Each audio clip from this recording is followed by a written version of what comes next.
biyya alaattis barsiisa, hin hubachiisa, hin qaqqabsiisa, namoota cimsa. Akkasumas immoo guddinaan maal ta'a? Kaataalist jechuun maal jechuudha?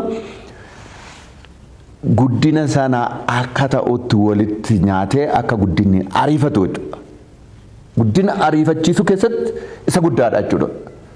Catalyst of development. Kun jechuun guddina ariitii guddina keessatti gahee isa guddaa qaba jechuudha. Inni biraa ergamaadha jechuudha yookaan baataa. Ergaa tokko waa tokko hojjedheera jettee asuma keessee tiraanspoortii tokko malee gufuu tokko malee ariitiidhaan hawwataadhaan akkasumas immoo kallattiidhaan uummata sana bira gahaa jechuudha. Eenyu caala? Aeropilaanii caala, konkolaataa caala, baabura caala, maal caala? Osoo waa tokko irraan kutiin dafee uummata bira gahaa jechuudha. Tiganaa tajaajila akkasii immoo kenna hojiinsa. Hojiin waan hin kennu. Han akkasii hojjetu kanaa yoo seeraan sirriitti itti fayyadamne mi'eessitu yookaan ariifachiistu yookaan immoo daftee akka biyyi tokko guddachuudhaaf badduudhaafis gahee guddaa qaba jechuudha miidiyaan. Kanaaf miidiyaan lamaanuu irra dhaabatanii hojjetan mainstream inni social media jennus irra dhaabatanii hojjetan suni gahee isaanii gahee disipiliinii miidiyaa eeganii yoo tajaajila biyya sanaatiif sirriitti oolchanii akkuma sinin jedhe biyya sana saffisiisaniitu. Waa'ee biyya sanaa, gaarummaa biyya sanaa, guddina biyya sanaa, hawaasummaa biyya sanaa, sirna biyya sanaa, aadaa biyya sanaa, haftee biyya sanaa ol baasanii dafanii itti fayyadamu. Biyyoonni hojii dippiloomaasii biyya tokkootiif hojjechuu danda'a. Hojii dippiloomaasii sana keessatti karaa poozitiivii yoo fudhanne sana hojjeta. Karaa negeetiivii yoo fudhanne immoo biyyi sun akka jibbantu gochuu danda'a. Marjinaalaayiz gochuu danda'a. Tikanaa miidiyaa jechuun meeshaa waraanaa kamiyyuu gahuu hin dandeenye. Misaa'ila tokko yoo oddoo tokkotti darbatte yoo dheerate kiiloomeetira yookaan maayilii 100 deema. Miidiyaan garuu addunyaa tokko sekendii tokko walii gahaa jechuudha. Waa'ee sanaa. Ariitiin inni saffisa inni ittiin addunyaa bira gahu, uummata bira gahu, ergaa barbaachisa achiin gahu salphaa miti jechuudha. Kanaaf eenyu caala miidiyaan meeshaa guddinaa biyya tokkooti, meeshaa badii biyya tokkoosii kan jedhu sana qaba.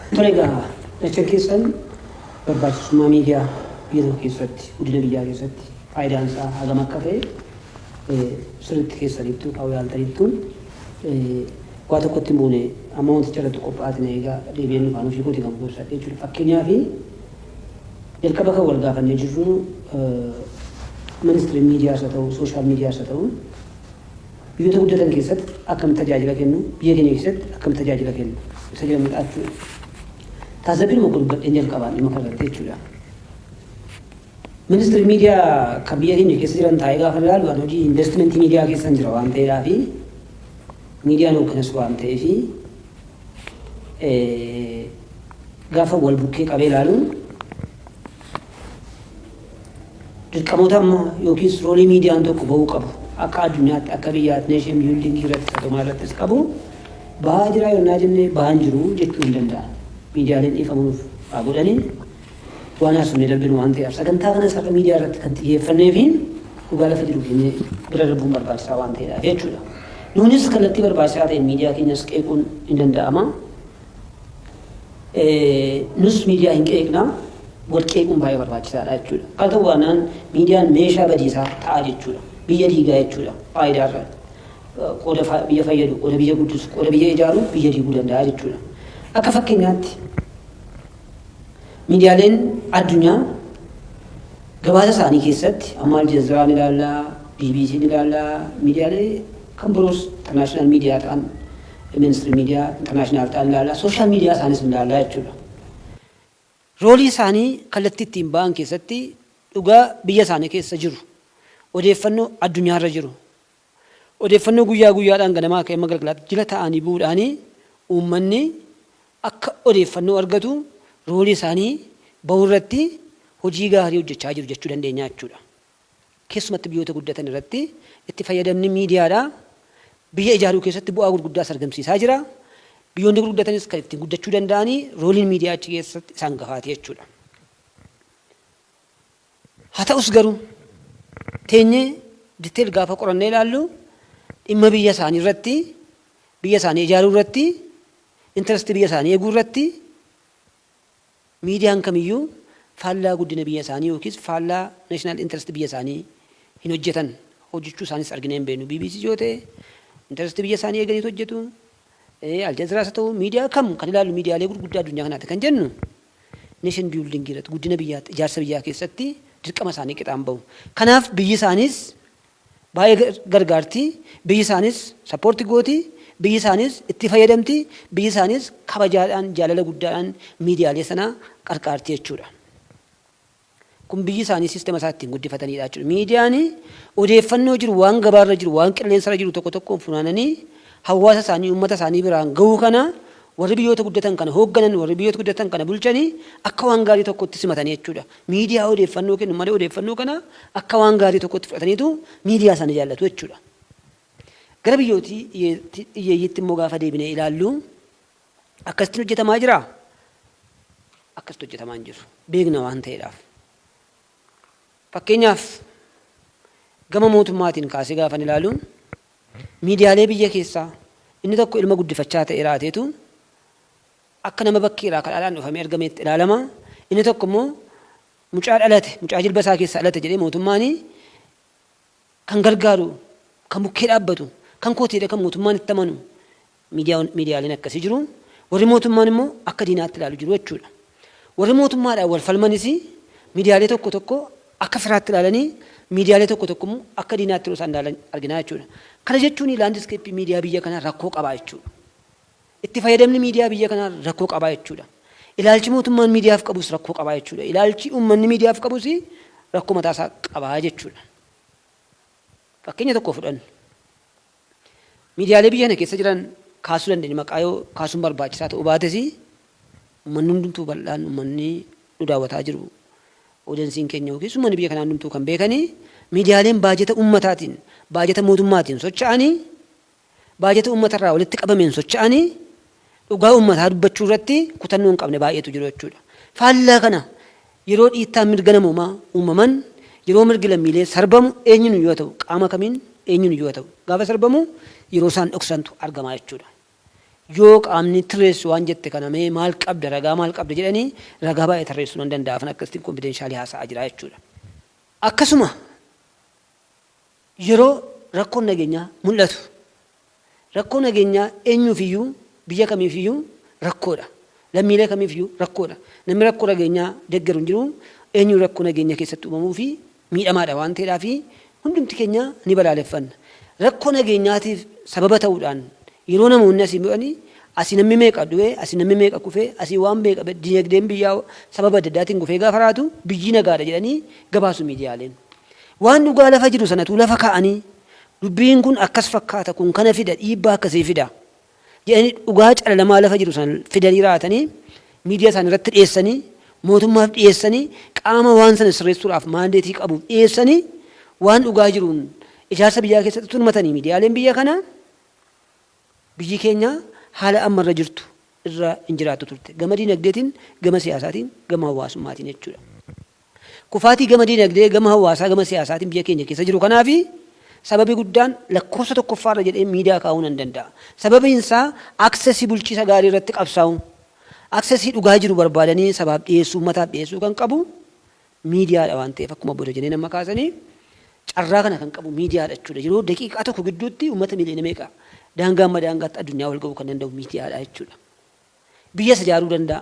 Warri biyya hooggananis odeeffannoo sana guyyaa guyyaan hin fudhatu naa ta'anii warra odeeffannoo haqaa dhiyeessan akka diinaatti ilaaluu dhiisanii kana jira kun fala argachuu qaba kana irratti adeemnee falatti gochuu qabna jedhanii akka isaan didhaadhaan ka'an akka isaan didhaman gochuu danda'a jechuudha.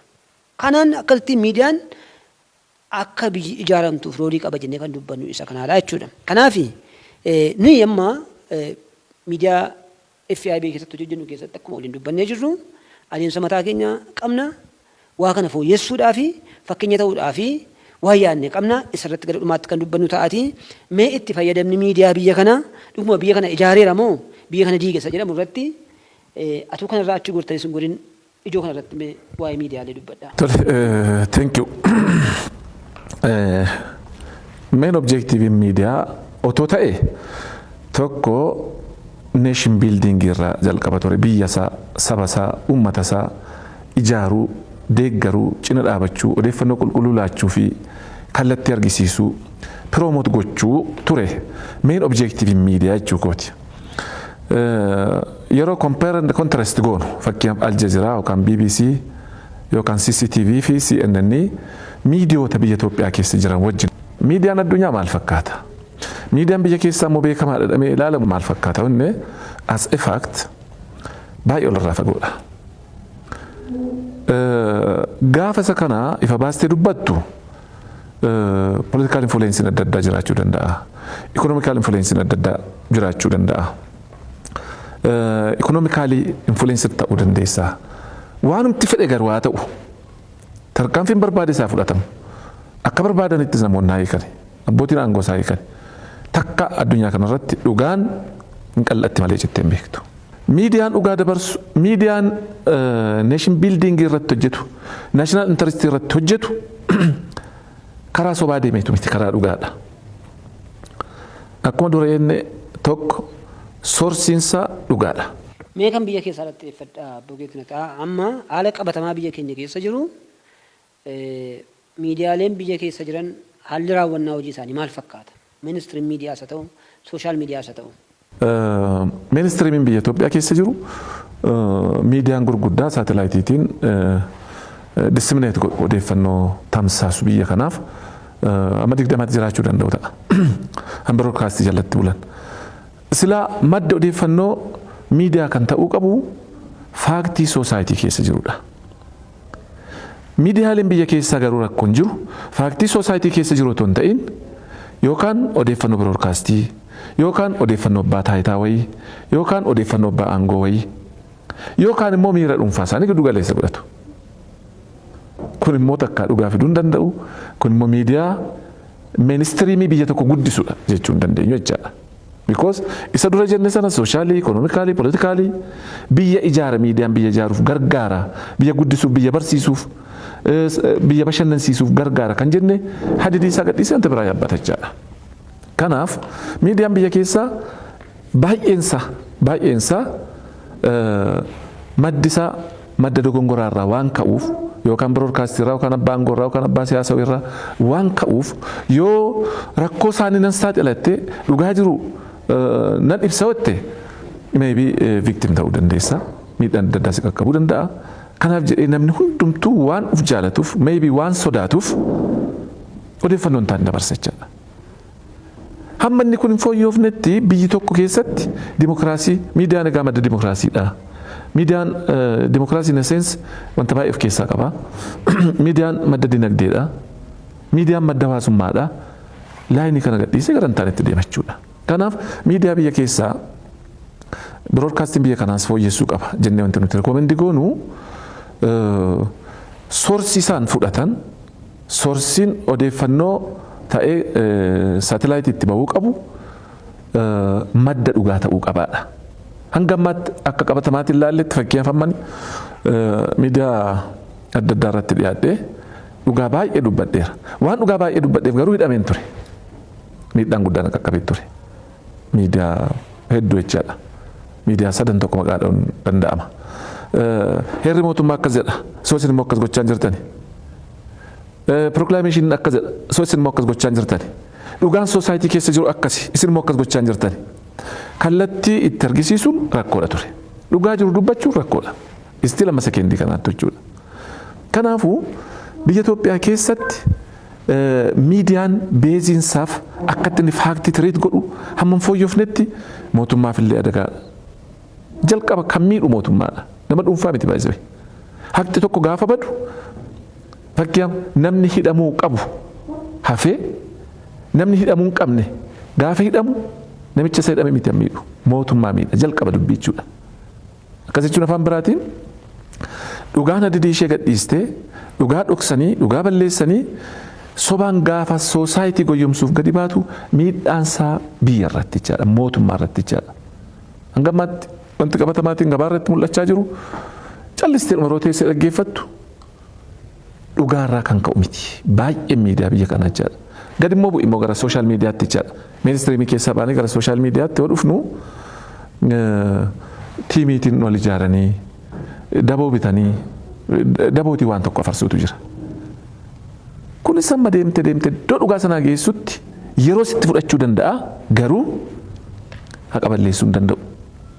In kontireerii garuu biyya baay'ee balleessa saba baay'ee balleessa. Ispeeshaalii saba gurguddaa akka Oromoo kana fa'aa ilaalte wanta hin barbaachisne amantaa fakkeessanii gadhiisu. Wanta hin barbaachisne siyaasa fakkeessanii gadhiisu. Wanta hin barbaachisne dinagdee fakkeessanii gadhiisu.